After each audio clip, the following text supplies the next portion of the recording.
Nah, adapun rahim itu wazannya fa'ilun. Nah, wazan fa'ilun artinya itu tetap. Ya, artinya tetap.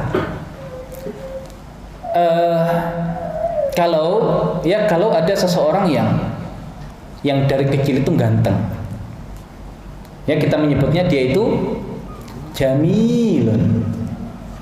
Tapi dia itu sebetulnya nggak ganteng, tapi gara-gara pakai baju baru terlihat ganteng. Bahasa Arabnya apa? Jamilun, yang panjang jimnya. Ya, kalau jamilun dia aslinya nggak ganteng, tapi saat itu terlihat ganteng. Kalau jamilun memang dasarnya ganteng dia, permanen gantengnya itu. Nah, makanya kalau ada ummahat yang dipuji oleh suaminya, oh kamu itu jamilah. Ya, itu kalau kita terjemahkan tumben cantik gitu. Iya. Tapi kalau jamilah, oh kamu itu selalu cantik. Ya, jadi panjang pendek pengaruh pada makna. Nah, makanya kenapa sama Dahlan kok dikoreksi itu, kalau baca Al-Quran panjang pendeknya salah, itu maknanya bisa geser gitu loh. Ridho nggak dipanggil jamilah, lumayan daripada nggak dipanggil sama sekali gitu kan. Nah, itu begitu. Jadi ya, kalau ada seseorang dia biasanya itu nggak pernah dia itu kasihan sama orang lain, kok tiba-tiba dia merasa kasihan. Nah, bahasa Arabnya apa? Rahim. Tapi kalau dia memang bawaannya itu suka ibah, kasihan sama yang lain, nah itu rahim. Orang itu biasanya pelit, ini tumben ngasih donasi, itu namanya karim. Tapi kalau biasa donasi, karim. Nah itu. Nah, makanya rahim itu nama Allah Subhanahu wa taala yang bersifat tetap. Ya, tetap permanen.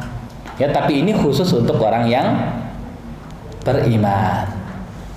Ya, di dunia ataupun di akhirat. Itu makna yang pertama. Memang ada perbedaan pendapat, ya ada. Nah, ada yang mengatakan Rahman itu adalah yang rahmatnya itu memang melekat pada dirinya. Tapi kalau Rahim, ya Rahim itu rahmatnya baru muncul ketika ada objeknya. Ya, contohnya gini. Mungkin kita nggak ada apa-apa itu kemudian muncul rasa kasihan. Nggak ada apa-apa. Kenapa kok nangis? Kasihan. Kasihan apa? Nggak tahu, pokoknya kasihan aja. Berarti mengasihani dirinya sendiri dia. Nggak, tapi ya makanya Allah itu Rahman. Ya, kaitannya dengan diri Allah sendiri, zatnya Allah. Yang memang Allah itu memiliki sifat rahmah, tidak terikat dengan objek tertentu. Tapi kalau Rahim itu membutuhkan objek. Jadi Allah Ar-Rahman berkaitan dengan Allah, Allah Ar-Rahim, Rahimnya berkaitan dengan makhluk-makhluknya. Ngerti maksudnya? Nah, bisa nggak kita mensifati diri kita dengan Rahman? Nggak bisa. Bisa nggak kita mensifati diri kita dengan Rahim? Bisa. Makanya nama Ar-Rahman itu khusus untuk Allah. Tapi nama Ar-Rahim untuk Allah dan untuk makhluk-makhluknya. Ya, contohnya Nabi kita. Bil mu'minina raufur rahim. Nah, disifati dengan rahim Nabi kita itu. Manusia bisa yang mempunyai sifat rahim, tapi nggak mungkin ya dia disifati dengan rahman. Karena kasih sayang yang ada pada manusia itu adalah kasih sayang yang terikat dengan objek. Bahkan ada objeknya saja kadang belum tentu muncul sifat rahmat. Ya, ada orang lihat pengemis, muncul rasa rahmah, kasihan. Temannya lihat pengemis itu biasa saja, karena tahu itu nggak nggak buta beneran, itu nggak pincang beneran. Yang karena kita nggak tahu, kita kasihan sama dia. Yang teman kita nggak kasihan. Nah, padahal objeknya sama, tapi bisa jadi ya rahmatnya beda. Ya, makanya Rahim itu adalah sifat penyayang yang dia kaitannya dengan objek. Nah, berarti ini menunjukkan apa namanya? Kesempurnaan sifat Allah Subhanahu wa taala. Allah zatnya memiliki rahmat tanpa terikat dengan objek. Berarti sepanjang waktu. Dan Allah pun berkaitan dengan makhluk-makhluknya, Allah pun memiliki rahmat. Nah, ini makna yang kedua. Ini makna yang kedua. Sama atau beda dengan yang tadi? Yang pertama kan kalau Ar-Rahman untuk semuanya. Kalau yang ini lebih kaitannya dengan Allah itu sendiri. Kalau Rahim kaitannya dengan objek yang dirahmati, yaitu makhluknya. Pendapat yang ketiga mengatakan Ar-Rahman kan tadi bersifat apa?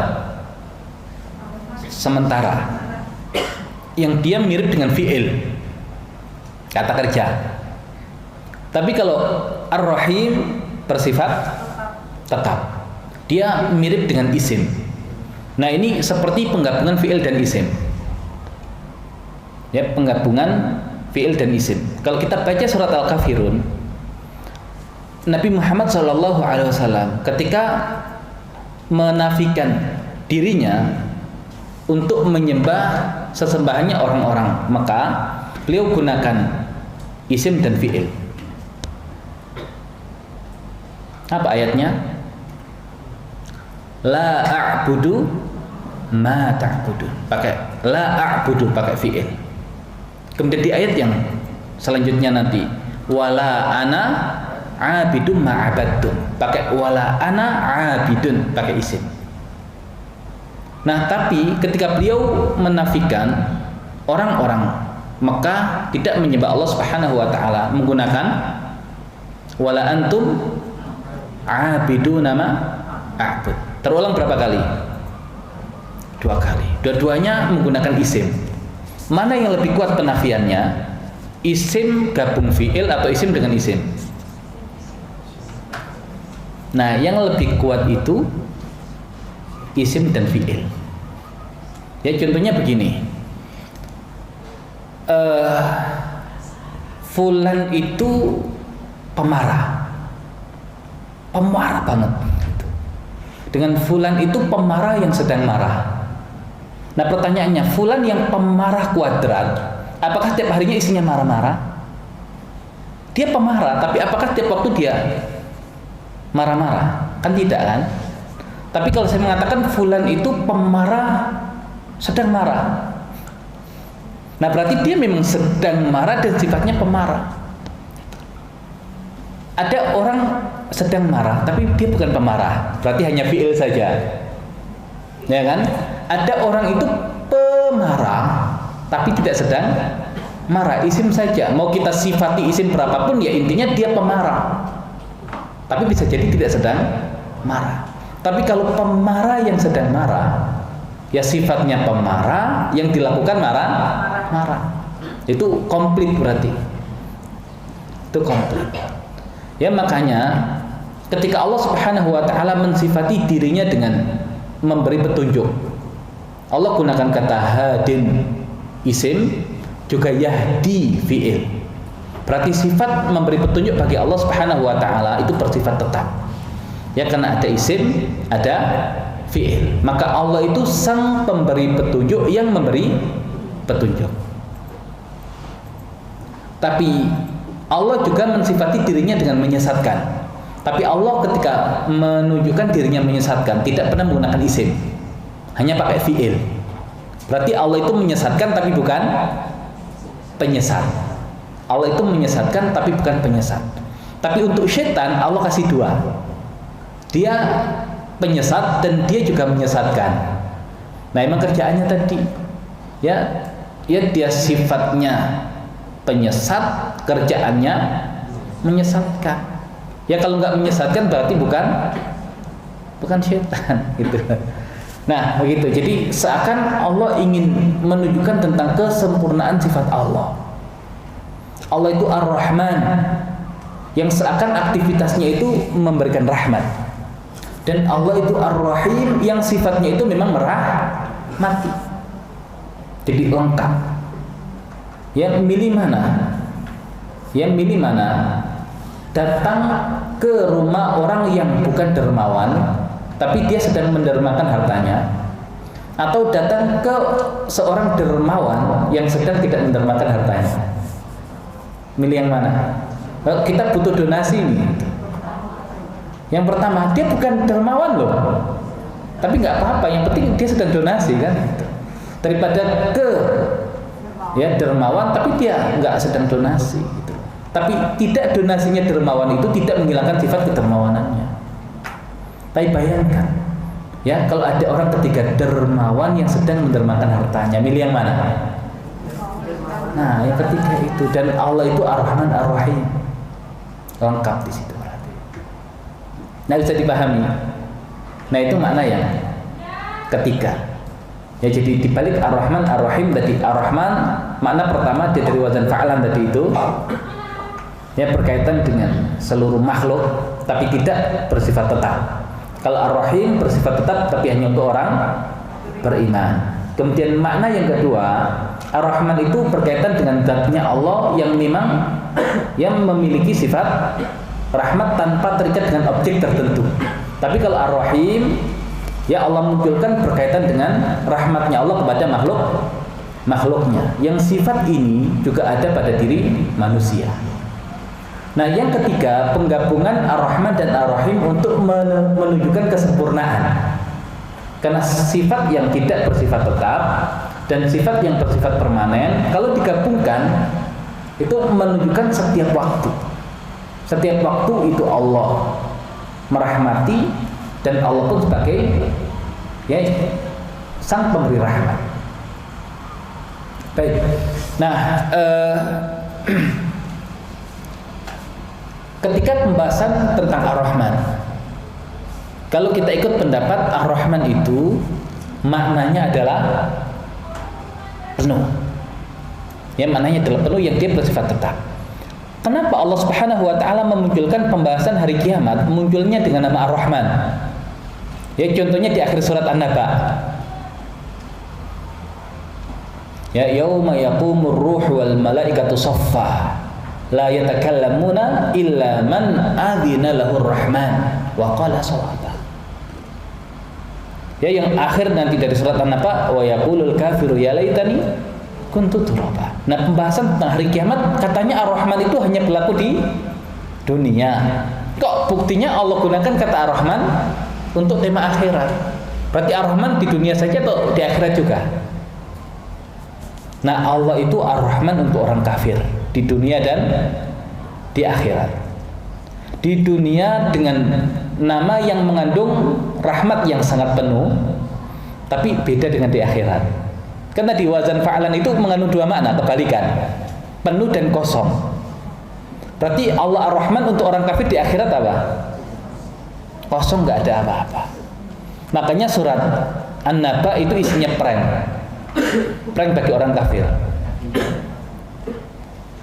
Ya, mereka kan berharap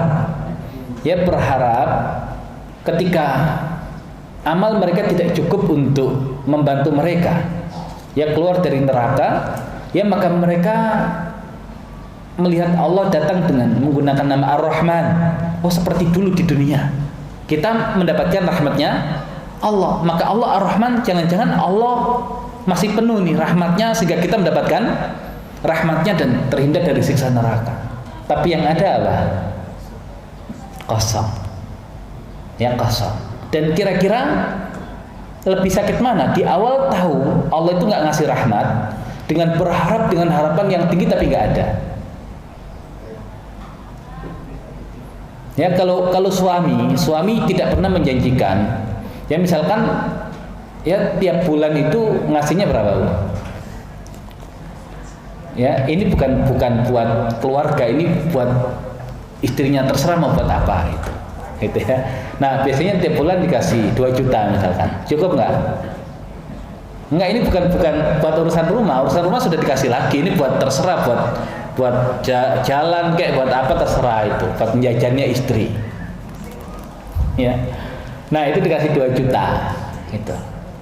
Nah, kemudian suaminya bulan depan ya dapat rezeki banyak nih gitu. Oh, istrinya menduga jangan-jangan dinaikkan nih, ada kode nih, kayaknya 10 juta deh bulan depan. Nah sudah berharap begitu, ternyata di bulan depan itu ya dikasih sama. Kira-kira bagaimana respon istri? Ya, kan gak ada yang dikurangi, kan sama kan? Ya. Lah kenapa harus kemudian marah gitu? Ya tadi karena sudah ada harapan, sudah ada bayangkan kan, nanti 10 juta itu bisa beli. Nah gitu. Makanya kalau orang kafir tahu Allah itu tidak ngasih rahmat ke mereka, sudah, mereka nggak berharap nikmati siksa neraka itu. Tapi kalau kemudian mereka berharap Allah kasih rahmat karena muncul dengan nama Ar-Rahman, tapi ketika sudah berharap begitu tinggi harapannya kosong. Nah itu kemudian seakan dijatuhkan sejatuh-jatuhnya mereka. Itu siksaan tersendiri. Gitu ya.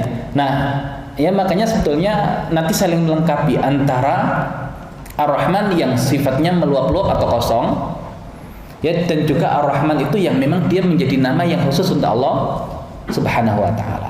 Dan Ar-Rahman dengan Ar-Rahim ketika digabungkan menunjukkan kesempurnaan rahmat Allah Subhanahu wa taala. Kalau kita ikut pendapat pada umumnya, alhamdulillahirabbil alamin Ar-Rahman. Berarti Ar-Rahman itu kaitannya dengan Allah sebagai Rabb al-Alamin. Berarti untuk semua. Kalau Ar-Rahim Malik Yaumiddin. Ya Ar-Rahim itu ya kaitannya dengan Allah sebagai pemilik hari pembalasan. Kapan? Hari kiamat. Hanya untuk orang beriman. Nah, sebagian mengartikan seperti itu. Yang benar yang mana? Ya kalau semuanya tidak bertentangan, berarti al-jam'u aula minat tarjih. Menggabungkan semua makna itu lebih utama dibandingkan kita milih salah satu. Kalau semuanya tidak bertentangan, ya sudah, berarti itu adalah makna yang terkandung di setiap kata yang ada di Al-Fatihah.